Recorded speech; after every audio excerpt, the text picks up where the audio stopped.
Hirya no hino mu mujyi wa Kigali by'umwihariko mu karere ka Nyarugenge mu duce twa Gitega cya hafi na Kimisagara, amazu atari make muri utu duce amaze kuzuzwaho ibimenyetso bifite inyuguti ya X ryandikishijwe ibara ritukura, ibyo benshi bazi ku izina rya TOA. Ibimenyetso ngo biri gushyirwa kuri aya mazu bitabanje kumenyeshwa ba nyirayo nk'uko bisobanurwa namwe batuye muri ibi bice byamaze gukorerwamo icyo umujyi wa Kigali yise amabarura.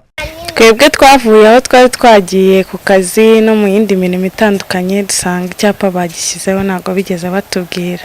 Abafite amazu yamaze gushyirwaho ibimenyetso bagaragaza impungenge z'uko batazi ikizakurikira nyuma y'ibi. Nk'abaturage babyibajeho byabateye nk'ikibazo, mbese kuko ni ikintu cyatunguye abantu. Buri muntu wese agomba kubyibazaho.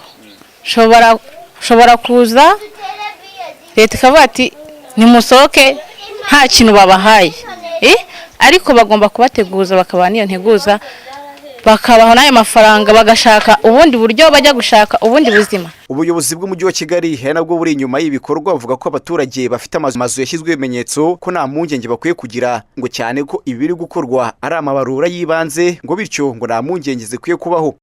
Ikizakurikira kuri aya mabarura ngo ni ukwimura abatuye mu mazu azagaragaraho kuba yagerwaho n'ibiza mu gihe icyo ari cyo cyose, ngo bakajyana gutuza ahabugenewe, mu gihe kandi ngo amazu azagaragazwa ko akomeye ngo ntacyo azakorwaho nk'uko bisobanurwa na Fred Mugisha ushinzwe imyubakire n'imiturire mu mujyi wa Kigali.